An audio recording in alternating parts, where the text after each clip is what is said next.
தஞ்சை செங்கிப்பட்டிக்கு அருகில் உள்ள திருமலைச்சித்திரம் பகுதியில் திமுகவின் சார்பில் வெல்லும் தமிழ் பெண்கள் என்ற பெயரில் திமுக மகளிரின் அணி மாநாடு நடைபெறவிருக்கிறது. இதற்கான மாநாட்டு வேலைகளை பார்வையிட தஞ்சைக்கு வந்த கட்சியின் துணை பொதுச் செயலாளரும் நாடாளுமன்ற திமுக குழு தலைவருமான கனிமொழி கருணாநிதி மாநாடு நடைபெறும் இடத்தை பார்வையிட்டார். பின்னர் செய்தியாளர்கள் அவரை சந்தித்த போது அவர் செய்தியாளர்களின் கேள்விகளுக்கு பதிலளித்து பேசினார்.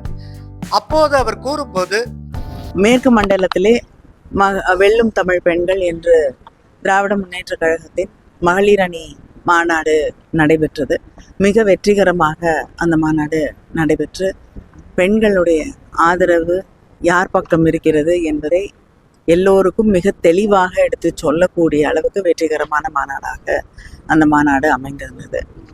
அதையொட்டி இன்று இந்த தஞ்சை, கடலூர் போன்ற பகுதிகளில் திருச்சி மாவட்டங்களில் இருக்கக்கூடிய 15 மாவட்டங்கள் உள்ளடக்கிய டெல்டா பகுதியை சார்ந்த மாவட்டங்களில் இருக்கக்கூடிய மகளிர் அணி சகோதரிகளுக்காக இந்த பகுதியிலே ஒரு மகளிர் அணி மாநாடு நடத்த இருக்கிறோம். நம்முடைய முதலமைச்சர் அவர்கள் அந்த மாநாட்டிலே கலந்து கொள்ள இருக்கிறார்கள்.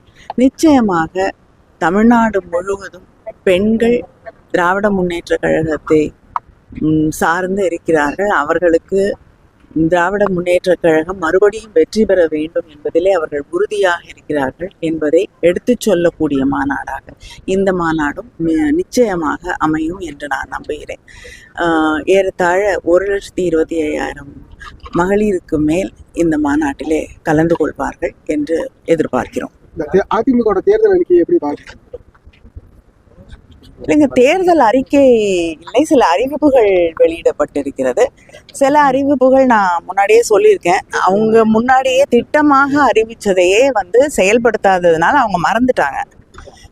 ஸ்கூட்டி கொடுக்குற திட்டம்லாம் பிரதமரை அழைத்து அவங்க அதை ஒரு திட்டமாக அறிவித்தார்கள்.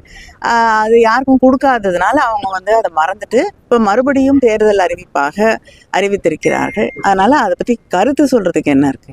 நம்ம இப்ப பியூஷ் கோயல் இப்ப தற்போது ஆலோசனை பண்ணிக்கிட்டு இருக்காங்க. எங்களோட கூட்டணி தற்போது வலுப்பெற்று இருக்கு அப்படின்ற மாதிரி அதிமுக சார்பில் சொல்லிட்டு இருக்காங்க. அதை பத்தி எங்களுடைய கூட்டணி மக்களோடு இருக்கக்கூடிய கூட்டணி. முதலமைச்சர் அவர்கள் இத்தனை ஆண்டுகளாக மக்களுக்காக செய்திருக்கக்கூடிய சாதனைகளை உணர்ந்த கூட்டணி. அதனால இந்த கூட்டணி நிச்சயமாக வெற்றி பெறும். அவங்க யாரை சேர்த்தாலும் உடன்பாடே இல்லாதவர்கள் இணைந்து ஒரு கூட்டணியை உருவாக்கினால் அது எப்படி வெற்றி பெற முடியும்? மேடம், இன்னைக்கு அந்த பிஎஸ் ஸ்கூல் கூட்டணி சார்பாக எல்லா தலைவரும் சந்திக்கிற ஜி.கே. வாசன், பாமக தலைவர்லாம். ஆனா அதுல அதிமுக தலைவர்னு சொல்லக்கூடிய எடப்பாடி எந்த கூட்டத்திலுமே அவங்க அழைக்கலையே. அது நீங்க எடப்பாடி கிட்ட கேட்க வேண்டிய கேள்வி. அவர் தான் அதுக்கு பதில் சொல்ல முடியும். அந்த கூட்டணியில இருக்கக்கூடியவர்கள் தான் ஏன் நாங்க தொடர்ந்து சொல்லி கொண்டிருக்கிறோம். இன்னும் கொஞ்ச நாள்ல அதிமுக பத்திரமாக இருக்க வேண்டும் அப்படிங்கிற கவலை தான் எங்களுக்கு எல்லாருக்குமே இருக்கு. அதனால இதுவே தெளிவாக அவங்களுடைய எதிர்காலம் எப்படிப்பட்டதாக இருக்க போகிறதுன்னு தெளிவா சொல்லுது. பிரச்சனைக்கு ஏற்கனவே பதில் சொல்லிட்டோம் அப்படின்னு சொல்லி அண்ணாமலை சொல்லியிருக்காரு. பிரச்சனை முடிஞ்சிருக்கு அப்படின்னு சொல்லி உங்களுக்கு பதில் சொன்னதா சொல்லியிருக்காரு. நான் சாரிங்க, நான் அவரோட கருத்தை என்ன சொன்னாருன்னு நான் கவனிக்கல.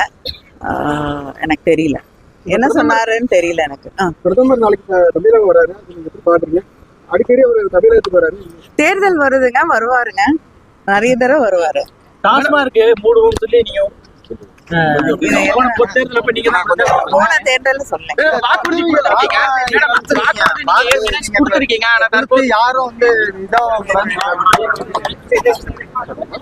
இது போன்ற காணொளிகளை காண்பதற்கு எங்களது சேனலின் பெல் பட்டனை அழுத்தி சப்ஸ்கிரைப் செய்து எங்களுடன் இணைந்திருங்கள்.